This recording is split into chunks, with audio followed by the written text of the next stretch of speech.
Bienvenidos a este nuevo encuentro desde Es la Hora de Hablar. Mi nombre es Víctor Rodríguez y hoy vamos a transitar, a volver a insistir en un tema que nos ha venido convocando en las últimas semanas, en los últimos tiempos, que tiene que ver con este diferendo del territorio Esequibo que posiciona o enfrenta a lo que es la República Bolivariana de Venezuela y la República Cooperativa de Guyana. Recientemente hemos sido testigos de un encuentro cara a cara entre los presidentes de ambos países y surgen nuevos elementos para el análisis, para la consideración y su impacto en la región. Para conocer más y entender mejor con respecto a este tema, es que estamos recibiendo y le damos la bienvenida a Ricardo Salvador de Toma, que está acompañándonos en la jornada de hoy. Ricardo, buenos días, ¿cómo estás?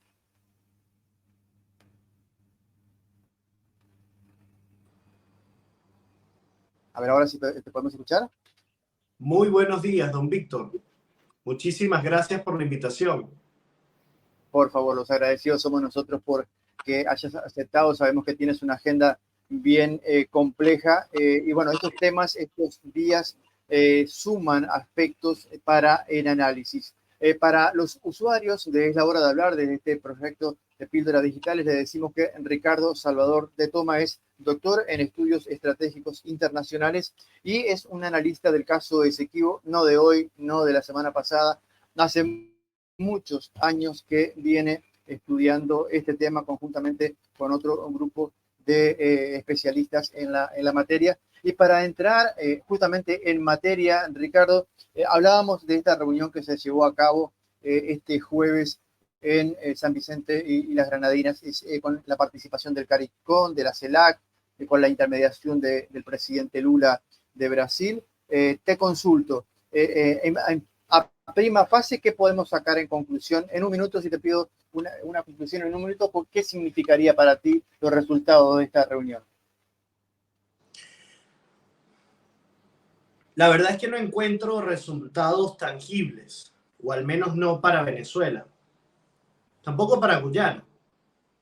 Fue una reunión que es convocada a partir de una escalada de tensiones en el discurso, en parte en razón de esa convocatoria por parte del gobierno de Venezuela de un referéndum con un conjunto de preguntas destinadas a, entre comillas, legitimar o reimpulsar, de acuerdo a la voluntad de ese poder popular, un proceso de reclamación territorial que data desde el año de 1966 formalmente, a partir de la suscripción del Acuerdo de Ginebra, pero que es consecuencia de una usurpación territorial iniciada a partir del año de 1830 aproximadamente y que fue legalizada por el laudo arbitral de París de 1899. Entonces, vemos los resultados de un encuentro de dos individuos que ciertamente manifestaban cierta incomodidad en cuanto a ese punto de encuentro, y una situación que además representó el desinterés de uno de los principales actores, artífices de este encuentro, que fue el presidente del Brasil. Sorprendió bastante la ausencia de Lula, y quizás esa ausencia representó de cierto modo una interpretación sobre la falta de seriedad de las intenciones que fueron manifestadas por las autoridades de Venezuela a raíz de los 9 anuncios presentados una vez publicados los resultados del referéndum. Sí, sin duda, Ricardo. Vamos a profundizar con respecto a eso y hemos señalado algunas cuestiones, ¿no? O venimos separando algunas cuestiones que tienen que ver con lo que se ha venido planteando, fundamentalmente los resultados a lo que tú planteabas de este referéndum consultivo realizado el pasado 3 de diciembre, donde en una de sus preguntas está señalado claramente el tema de si la población venezolana estaba de acuerdo sobre o no, sobre la creación del Estado de la Guayana Esequiba. Y traigo esto a colación porque nos llama poderosamente la atención que ahora, ni siquiera a un mes de realizado este referéndum, en el punto 6 de 11 puntos que contiene el acuerdo que se rubricó en este encuentro entre el presidente Nicolás Maduro y el presidente de la República Cooperativa de Guyana, habla de acordar que los estados se abstendrán de palabra o de hecho en intensificar cualquier conflicto o desacuerdo derivado de cualquier controversia. ¿Esto no es una contradicción en base en cuanto Miraflores ha insistido de que el resultado del referéndum es a toda luz vinculante en las acciones del Estado?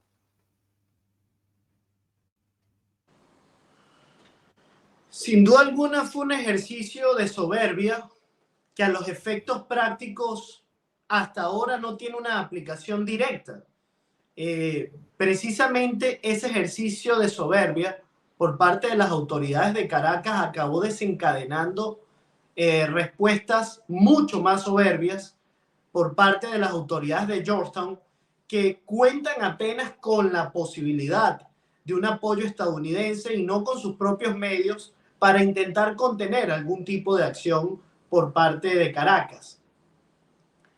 La historia reciente con los acontecimientos de Ucrania nos permite comprender que no necesariamente contar con el apoyo de factores externos, de fuerzas extrarregionales, supone una garantía para los objetivos nacionales, para la integridad territorial. Con lo cual creo que el presidente de Guyana está jugando con fuego y lo está haciendo en un momento en el que en Venezuela existe, como todos saben, un proceso electoral donde es necesario demostrar fuerza, donde es necesario demostrar cierto consenso, donde es necesario legitimar al sistema electoral y de allí la realización probablemente de ese referéndum, entre otras cosas, y esto pudiese llevar a situaciones impredecibles.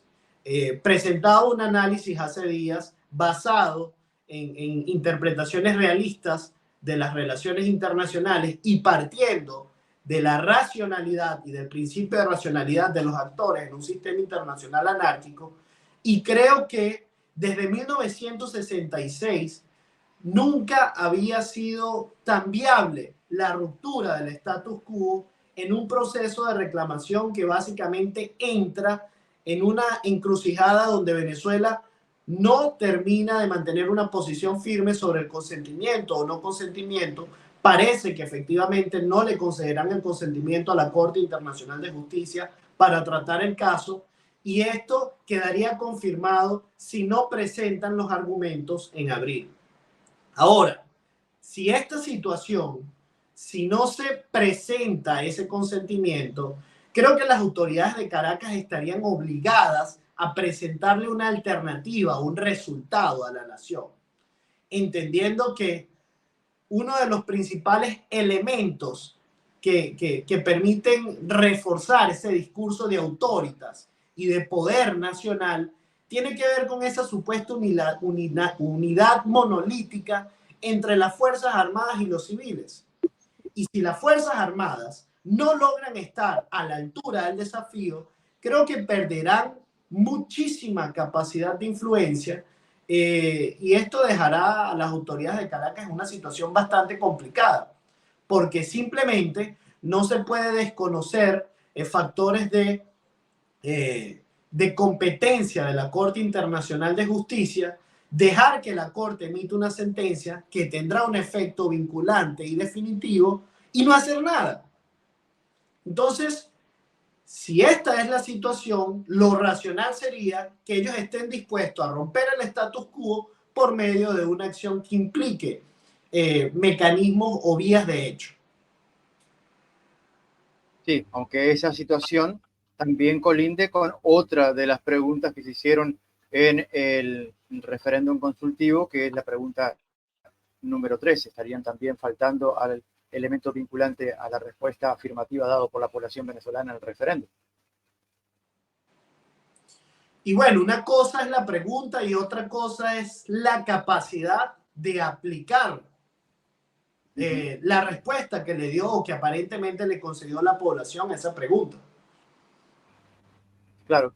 Ricardo, saliendo un poco de la interna específicamente de lo que significa la circunstancia local, interna de Venezuela en este diferendo, te propongo ponernos en los zapatos de los usuarios que nos miran desde otros puntos del continente, inclusive fuera de la región, para comprender cuál es el impacto que tiene este diferendo en una región donde lamentablemente hay múltiples conflictos activados de diferentes órdenes, ¿no? El tema de la inseguridad, el tema de la inseguridad tanto ciudadana como en la inseguridad económica, la inseguridad alimentaria y de los recursos naturales en diferentes partes de nuestro continente. Para poder comprender un poco mejor el impacto que tiene este diferendo en la región, ¿cómo podríamos dibujar o pintar en palabras la importancia y la implicancia que tiene este diferendo para otros países de la región, más allá de Brasil, que es uno también de los países involucrados directamente en este territorio, Ricardo?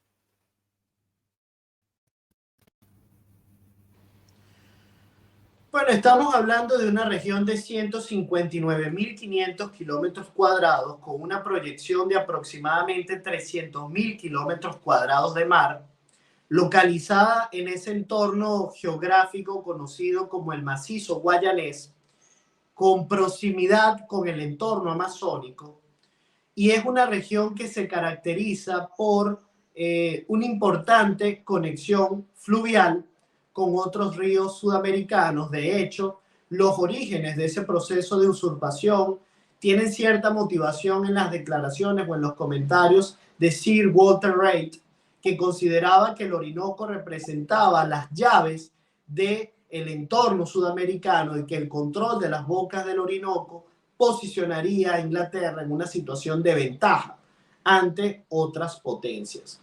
Ese potencial hídrico que tiene la Guayana Esequiba también tiene otra característica.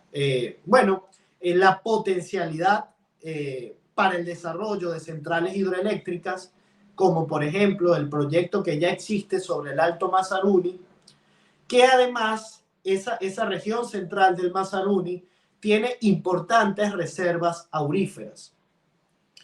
Esta cuestión de los recursos estratégicos, sumado al hecho de que es una región de relevancia estratégica, lo presentan como un entorno geoestratégico.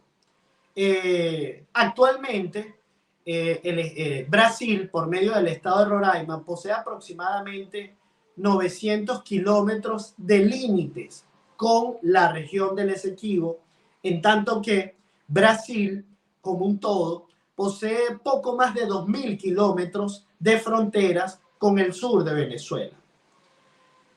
Si se presentase alguna situación que ocasionase la redistribución de espacio en ese entorno geográfico, la frontera entre Brasil y Venezuela superaría los 2.900 kilómetros. Y eso implicaría una alteración en la distribución de espacio sobre el entorno amazónico. Brasil, que es una potencia territorialmente satisfecha, está en contra del revisionismo de las fronteras y por eso siempre, o específicamente desde el año de 1968, se ha mantenido favorable al principio de la intangibilidad de las fronteras nacionales y de la integridad territorial de Guyana. Esto a pesar de que en el año de 1859 Brasil firmó el Tratado de Límites y de Navegación Fluvial con Venezuela, que entre otras cosas le reconoce la totalidad de la Guayana Esequiba a Venezuela. Brasil además perdió territorio en el laudo arbitral de París de 1899, razón por la cual lo denunció. Y los resultados de esa condición ultrapetita de ese laudo fueron ratificados por el laudo arbitral de 1904, dictado por el rey de Italia, que prácticamente sentenció la pérdida de territorios al Brasil. Entonces, más allá de las repercusiones sobre ese entorno amazónico, existe una repercusión sobre el entorno atlántico caribeño, porque la certificación o la ruptura de ese status quo que representa esa frontera de facto tendrá repercusiones sobre el sistema costero marino comprendido desde el delta del Orinoco y las desembocaduras del río Corentay. Esto a su vez alteraría o tendría influencia sobre los procesos de delimitación marítima internacional, por ejemplo, entre Venezuela y Barbados, o las pretensiones entre Barbados y Guyana, crearía un nuevo desafío para Guyana sobre las proyecciones marítimas, y todo ello al mismo tiempo generaría una redistribución de las actuales concesiones offshore que fueron autorizadas por Guyana. Entiendo. Obviamente que más allá de lo que tiene que ver con los diferentes limítrofes y de este territorio tan vasto que está en disputa, hay elementos de fondo que tienen que ver con, más allá de lo histórico, como lo señalábamos recién, el tema económico. La presencia de, mucho se ha hablado de la presencia de empresas petroleras norteamericanas, pero también en este territorio, como tú bien lo has señalado en diferentes investigaciones que has venido difundiendo en los últimos tiempos, tiene que ver con la presencia de otros intereses económicos, como por ejemplo también empresas chinas en la región. Entonces, en ese sentido, una de las consultas que quisiéramos hacerte es, ¿por qué el enfrentamiento directo o el intentar enfrentarse directamente o posicionar el tema de una de los frentes económicos y obviar otros? Por ejemplo, se habla del tema petrolero, pero también hay explotaciones madereras, hidrológicas, energéticas, de un sinfín de elementos que están siendo ya explotados bajo la administración de la República Cooperativa de Guyana en este territorio. ¿Cuáles son los elementos de juicio que tú consideras que son relevantes en esta instancia para superar este diferendo, Ricardo? Es que a partir del año 2013, Guyana ha pasado de una postura de desafío al agravio. Ese proceso de internacionalización de la controversia territorial y del incentivo a diversos actores regionales y extrarregionales para que puedan emprender procesos de territorialización geoeconómica sobre la superficie territorial disputada, fue sucedido por lo que yo califico como prácticas de securitización de la controversia. Y esas prácticas de securitización de la controversia no es más que esa tentativa de manejar un asunto complejo, un asunto difícil, y dinamizarlo mediante la invocación del discurso de la seguridad nacional, del interés nacional y de la existencia de una amenaza externa. Esto permite a las élites gobernantes de Guyana la toma de medidas extraordinarias que permitieron la judicialización del asunto. Cuando comento que Guyana ha pasado del desafío al agravio, me refiero a lo siguiente. En razón de la firma del Acuerdo de Ginebra de 1966, Venezuela toleró la ocupación y la administración del territorio de la Guayana Esequiba, de esa superficie territorial. Y a pesar de tener superioridad en cuanto a sus medios y capacidades de poder nacional, permitió que Guyana siguiese de cierto modo ocupando y administrando los territorios.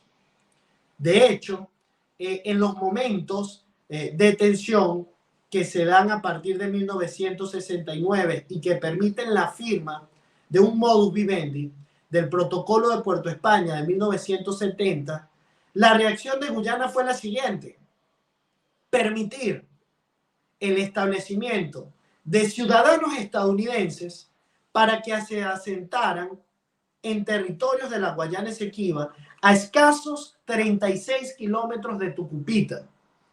¿Cuál era la intención de estos asentamientos, Víctor? Que estos estadounidenses desarrollasen una comunidad. ¿Y usted sabe cuál fue el nombre de esa comunidad?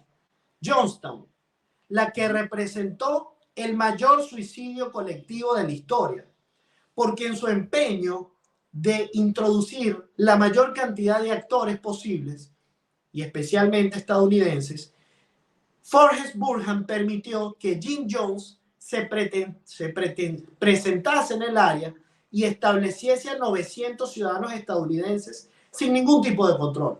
Esto desencadenó esa masacre. No apenas intentaron realizar esto con estadounidenses, también con asiáticos de Laos. Ahora, cuando hablo de pasar del desafío al agravio, me refiero a que no contentos con la disposición unilateral inconsulta de la superficie territorial, los guyaneses pretenden limitar la proyección marítima del delta del Orinoco. O sea, áreas de indiscutible territorialidad venezolana. Y esto lo está haciendo un país de menos de 900.000 habitantes, un país que no posee fuerzas armadas y que ciertamente está realizando algún tipo de provocación a un Estado que está caracterizado por la presencia de un régimen con características autoritarias, incluso totalitarias. El agravio se da cuando pretenden disponer sobre esas áreas marinas no delimitadas, asegurando la capacidad de acción que le puedan otorgar las corporaciones, especialmente corporaciones estadounidenses. Entiendo, Ricardo. Hay muchos diagnósticos que se han venido impulsando en este sentido. Y sin lugar a dudas, entendemos que tanto a la población venezolana como a la población latinoamericana en particular, para no ir más allá en otros territorios, nos interesa mucho saber, bueno, cuáles son los caminos de salida, porque estamos, parece que entrampados en un callejón sin salida donde hay países como la República Cooperativa de Guyana, que está empeñada, enfrascada en que se resuelva el diferendo a través de la Corte. Venezuela dice que no reconoce la Corte y por tanto no va a dirimir el diferendo allí, pero no está claro por ningún lado por cuáles entonces serían los caminos de resolución de este conflicto, de este diferendo que ya prácticamente está encaminándose a los 200 años de historia. ¿Se podría discernir algún camino o algunos caminos tentativos de cara también a lo que tú bien mencionabas, de que el año que viene, si todo corre como se espera, podría producirse un cambio de gobierno en Venezuela y por tanto producirse nuevas formas de encarar esta problemática? Fíjense que los análisis que he venido planteando están asociados a una interpretación geopolítica y geoestratégica de la controversia. Ahora, independientemente de las razones que aparentemente motivaron la judicialización del caso, el caso fue presentado ante la Corte Internacional de Justicia. La Corte se declaró competente. Y aun cuando se desconozca la competencia de la Corte Internacional de Justicia, la Corte presentará una sentencia con efectos definitivos, vinculantes. La única posibilidad que tiene el Estado venezolano de desafiar los resultados de ese camino, que ya fue definido ese camino, y el camino judicial, es demostrar todo su poder nacional y la voluntad de desafiar a la Corte Internacional de Justicia. Ahora bien, ese señor que está ahí en pantalla, vestido de blanco, citaba que los Estados Unidos niegan esa competencia automática de la Corte Internacional de Justicia, así como lo hace Francia, así como lo hace la Federación Rusa, así como de repente lo plantea Argentina o Guyana.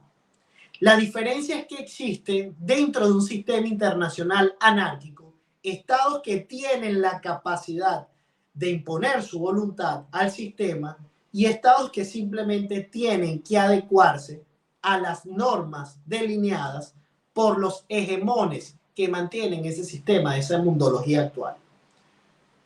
Y Venezuela es un estado que no tiene la capacidad económica, la capacidad nuclear y aparentemente la voluntad política para desafiar el status quo y neutralizar los efectos de una sentencia internacional.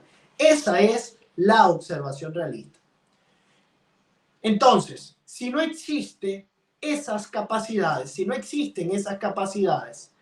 lo racional, desde el punto de vista jurídico, sería participar en la Corte Internacional de Justicia, presentar los títulos de derecho y entender que ese es el camino y que ese es el campo donde Venezuela puede jugar y demostrar posibilidades relativamente factibles de tener un resultado positivo en esta situación.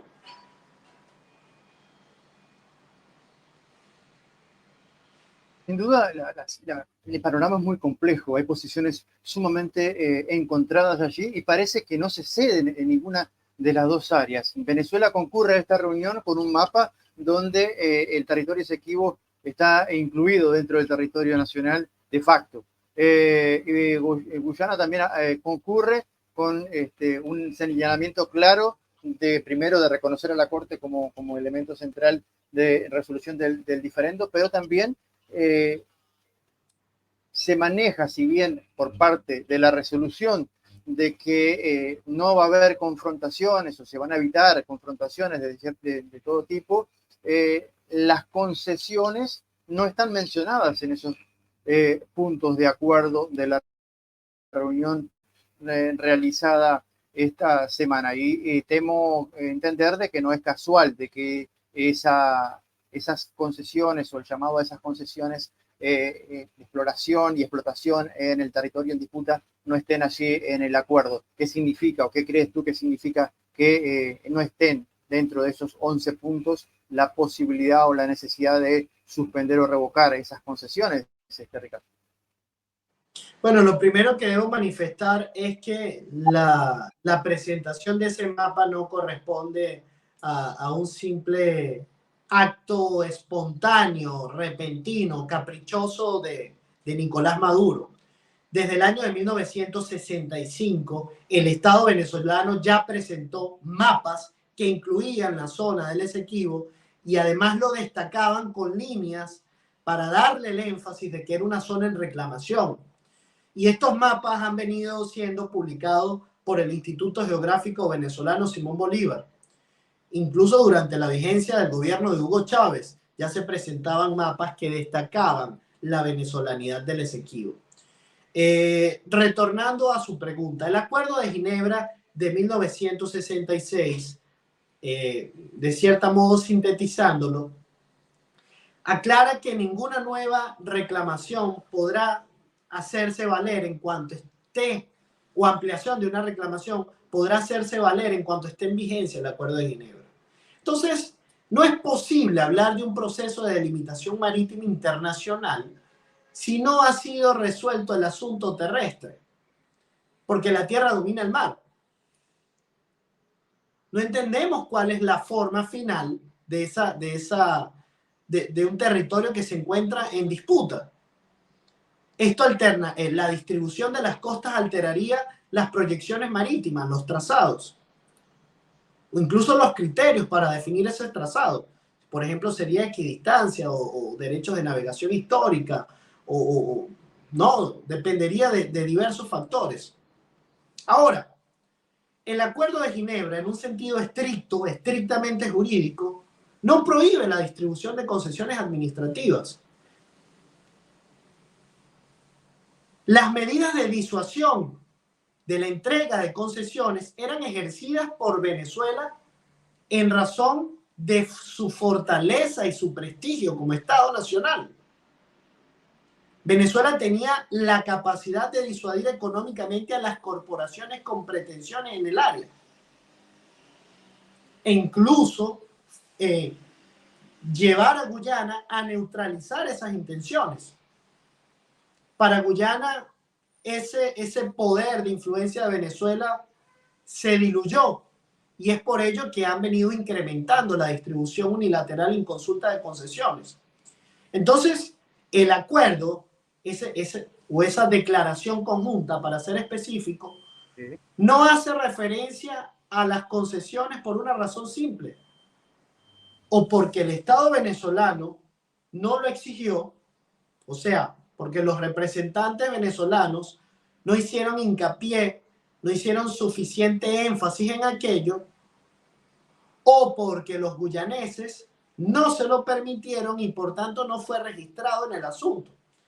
Lo cual dudo que haya sido así, porque si usted observa, uno de los principales puntos de la declaración es que Guyana hace énfasis en preservar, y lo podemos colocar en pantalla, la elección de la Corte Internacional de Justicia como ámbito para la solución del caso, mientras que Venezuela destaca que no le otorgó el consentimiento a la Corte Internacional de Justicia. De modo que el comunicado demuestra las dos posiciones. Ahora, si Venezuela hubiese planteado de manera firme, de manera rígida, el no reconocimiento de las concesiones administrativas distribuidas unilateralmente por Guyana, probablemente eso hubiese constado en el comunicado y al mismo tiempo Guyana hubiese realizado referencia a que el Acuerdo de Ginebra no prohíbe la entrega de concesiones en el área. Lo que establece el acuerdo es que ningún acto o actividad que se ejecute mientras se halla en vigencia el acuerdo constituirá fundamentos para hacer valer o negar derechos de soberanía. Y eso ya sería otra situación.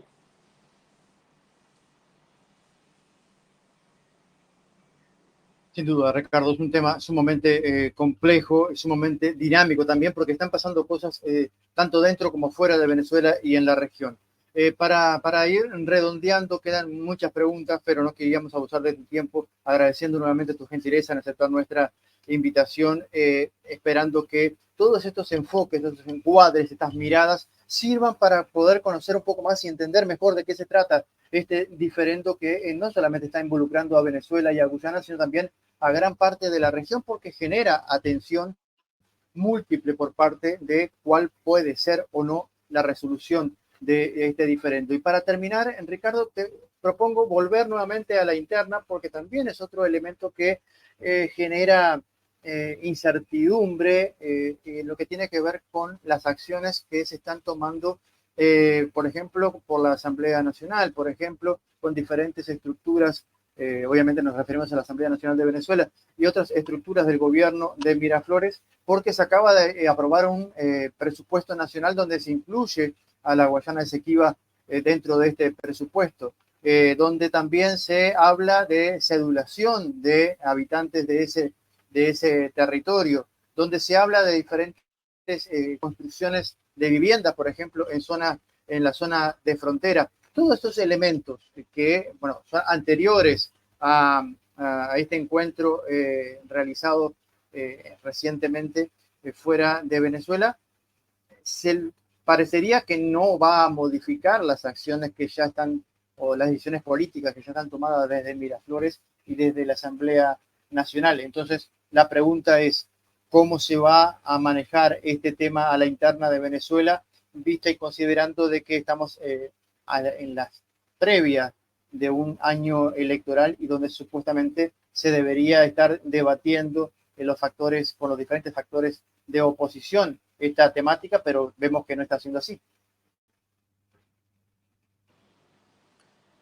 Mire, estimado Víctor, la realidad es que existen muchas falacias en cuanto al discurso presentado por las autoridades venezolanas. En primer lugar, las políticas de concesión de cédulas de identidad a los habitantes del área no son recientes. Existen registros de que durante la década de 1970 se le otorgaron cédulas de identidad a los nacidos en el Esequibo. Incluso amerindios nacidos en el Esequibo, posteriormente en la década de 1980, fueron parte de la Guardia Nacional Venezolana. O sea, fueron miembros de las Fuerzas Armadas de Venezuela. Porque Venezuela le concede la nacionalidad de acuerdo a dos principios: ius solis y ius sanguinis. Entonces, los nacidos en el Esequibo son considerados venezolanos por nacimiento. porque además nacen en el territorio que se considera parte del territorio de la República. Ahora,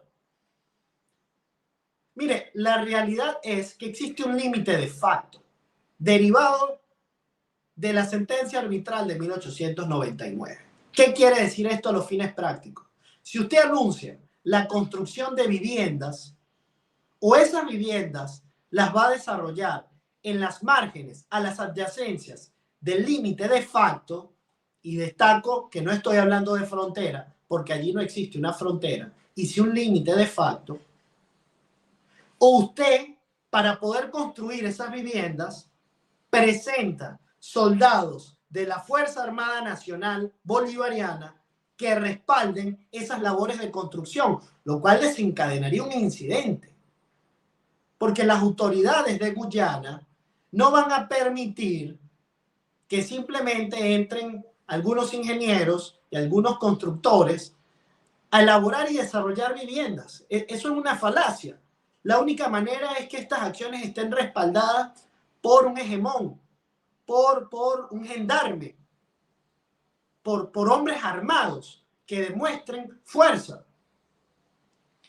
Entonces, esto de que hablen de la aprobación de presupuestos especiales para el nuevo Estado, mire, probablemente estén aprobando recursos especiales para el desarrollo de actividades en las zonas adyacentes al límite de facto. Porque si van a aplicar esos recursos sobre las áreas disputadas, Guyana alegará una violación a su soberanía y podrían responder de manera militar y forzarían a Venezuela a repelir esos ataques. Y esto generaría un incidente. Entonces, para aquellos que no comprenden la realidad geográfica, hay que reiterar que Guyana ejerce la ocupación y la administración de los territorios disputados y que estas iniciativas, para poder ser efectivas, tendrían que romper o vulnerar esa pretensión guyanesa. Ricardo, para finalizar, aprovechando que te encuentras en la República Federativa del Brasil y que Brasil es una de las partes también interesadas en resolver este diferendo porque está involucrado allí también en el territorio, en ese norte brasileño, ¿cuáles son las repercusiones que está teniendo este tema a la interna de Brasil a través de los medios de comunicación, a través de la academia, a través de las diferentes estructuras políticas y de los voceros de los diferentes partidos políticos en Brasil? ¿Has escuchado repercusiones en este tema a nivel de Brasilia? Muchísimas repercusiones y muchísimas imprecisiones e informaciones inexactas, una serie de mitos.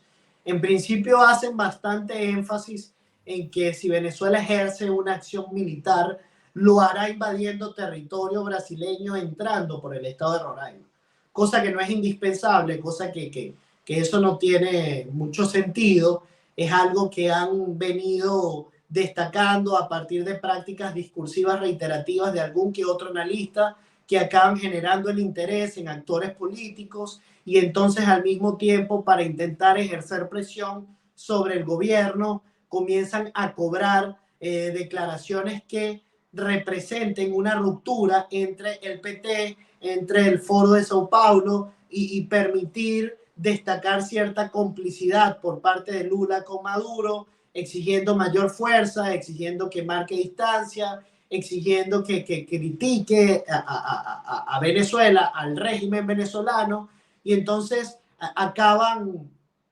percibiendo este asunto a partir de intereses políticos domésticos.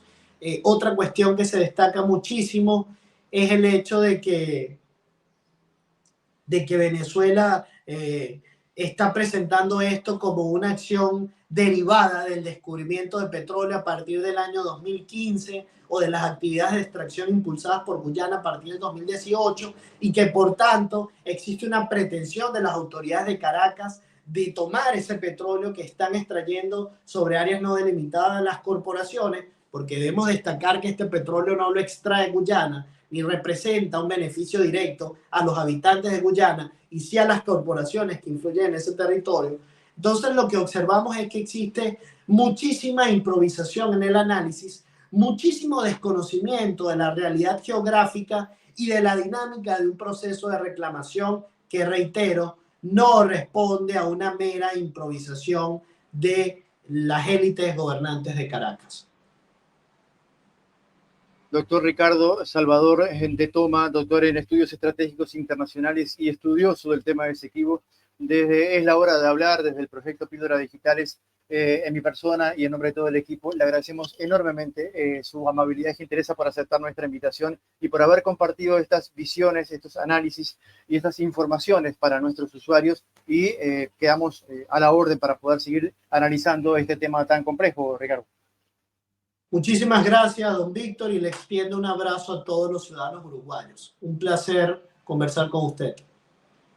La invitación es a poder seguir intercambiando opiniones, ideas, análisis, consultas también a través del repositorio que va a quedar activado en este canal de YouTube de Píldoras Digitales, para poder seguir sumando ideas, voces, opiniones y miradas con respecto a este tema que tanto interés ha generado tanto en Venezuela como en toda la región. Será hasta una próxima oportunidad, Ricardo. Que pase bien.